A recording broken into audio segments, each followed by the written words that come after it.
Hey everyone, this is SnatchGaming. I'm Mike, and I'm an average gamer. I don't have a problem admitting that. I don't beat every single game that I come across, and a lot of times it's just a case of the game is long and I've kind of had my fill, but there are times when the game just straight up kicks my ass and I can't take it anymore. I submit to that. So I think you can be a big gamer and not beat every single game that you buy. But that all brings me to Volgarr the Viking, which is available on Xbox One and PC. This began as a Kickstarter for Crazy Viking Studios, who developed the game, and the money was actually going a lot towards the sound, since these days it's a little easier to create that 8-bit or, in this case, 16-bit kind of feel with the graphics. So I wanted to take a look at this and see if it lived up to the ball-busting challenge they wanted it to be, and if it met our expectations as gamers as well. So let's check it out.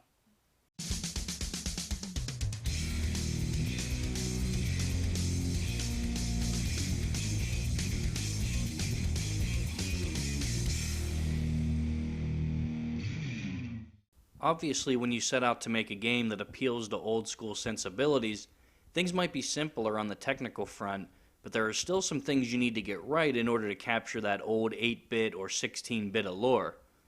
Retro-style games may be easier to program, but I think they're graded in more of a pass-or-fail manner than modern games, where some aspects can be lacking but forgiven if the rest of the game performs well. Volgarr starts out with a momentary nod to the classic Altered Beast, Rise, warrior. and at that point you simply walk right into the action. This is a refreshing way to begin the game, and the simple controller layout is explained in the first minute or two just by gameplay alone. No bullshit here. In a game like this, two things are critical. One is how the character controls. You can't expect to deliver a fair challenge to the player if you haven't taken the time to equip them with everything they need. Thankfully, Crazy Viking mostly nailed the controls here. Volgarr slashes with his sword and can toss spears, and a double jump will propel him further up and also forward. He isn't the most nimble protagonist you'll ever find in a game, though, but I would wager that was intentional. The developers wanted Volgarr to handle like a big, burly Conan the Barbarian type, strong and athletic, but not a ninja by any means.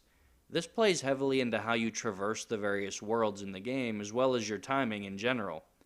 The second thing that's critical to get right in a game like this is the level design. If you promise a stiff challenge, you need to deliver it without being cheap. Multitudes of overpowered enemies, blind jumps, and cheap deaths in general aren't going to cut it here.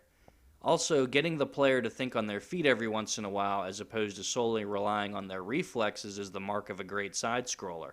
Again, Volgarr mostly delivers here. The first couple of worlds, which are split into 2 stages each by the way, certainly offer a challenge, but you can definitely move on from them with concentration and practice. From here on, though, you'll have your work cut out for you, and you'll be thankful that you have unlimited lives. I found the difficulty curve to be somewhat inconsistent. The beginning of the game begs you to give up and play something else your first time through. Now fast forward to World 3, which I had the least trouble with out of all of them except for the boss. Then World 4 suddenly becomes extremely heavy on jumping puzzles, and rolling, which seemed like an afterthought until now, is absolutely critical in certain places. There's nothing inherently wrong with that last bit, it just seems like there wasn't a ton of thought put into when to press upon certain gameplay aspects. They just kind of happen when they happen. Overall, though, the level design is good and every world is worth its salt in terms of challenge, even if the difficulty curve feels slightly uneven. The bosses are okay, but nothing special, however I won't spoil any of them here. On the other hand, I think the standard enemies are well done. There's a large variety and most of them animate very well. That goes for Volgarr himself, too. He was given more frames of animation than some developers would have bothered with, and it pays off. The levels themselves aren't incredibly inspired, but they serve their purpose. Some do lack distinction, though. Of the notable complaints I have, one would be that as good as the control is, it can still be tough to deal with at times. There's no control over Volgarr when he's in the air, so no drifting left or right while falling or jumping. Granted, I still maintain this was intended to account for Volgarr's size, but that doesn't give you any comfort when so much of the game demands precise control. I consistently have to take a couple steps back in order to make certain forward jumps, and at times I was worried I was going to fall just because Volgarr's animation might not land me exactly where I wanted to be, and that just doesn't make sense. All in all, you will get used to the controls for the most part. There's just a mechanic or two that should have been smoothed out, in my opinion. The only other issue I take is that the game walks a fine line in terms of challenge. Not so much for the overall design, but how it's structured. There are definitely points throughout the game where you'll call bullshit, but they're few and far between. Normally the challenge is good and fair, but a couple design features aren't perfect. Equipment will allow you to take more hits and also block certain attacks, but both abilities have an imperfection. You can take more hits with more equipment, but I found it confusing why I'd have 2 or 3 pieces of equipment on, but would lose more than one of them when hit sometimes. I'm sure there's some logic to it, but after playing for a good 6 or 8 hours, I still have no idea what I'll lose when I get hit, depending on what my character is wearing.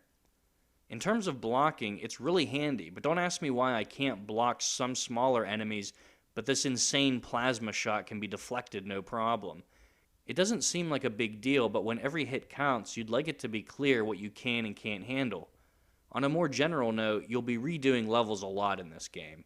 It's an old-style side-scroller, so it's not like we're talking hours wasted every time you die, but it'll probably add up to something like that when all's said and done. Lastly, the audio, which was such a big part of the Kickstarter, is decent, but could have been so much better. I say that because there are definite high points. The title song is great and wouldn't be out of place in any big-budget game.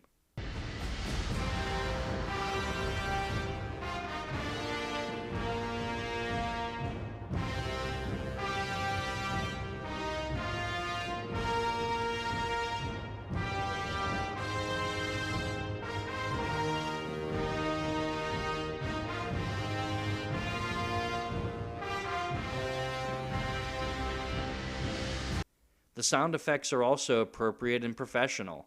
The only thing is that after that title track, the music is sorely lacking. I didn't even notice it in a lot of the levels. Maybe that's due to the insano concentration required for me to even progress in a game like this, but honestly most of the time it had no impact on me whatsoever. So I definitely have some criticisms of Volgarr, but they're mostly minor offenses. What the game does, it does for the most part extremely well. And these kinds of games do invite themselves to comparisons to the old 8 and 16-bit classics out there, so I don't think I'm being overly critical.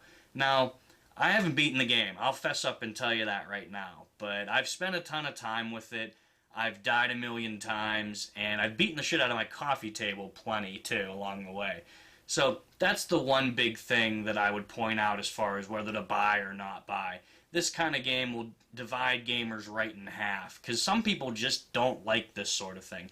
I like it every once in a while. It's nice to play an original throwback, sort of, with HD graphics and updated sound, but again, it's not for everyone, although if you're up to the task, the $10 price point is right on the mark, I think. So that's all for now. This is Snatch Gaming. I'm Mike, and I'm probably going to set something on fire before I finish this fucker.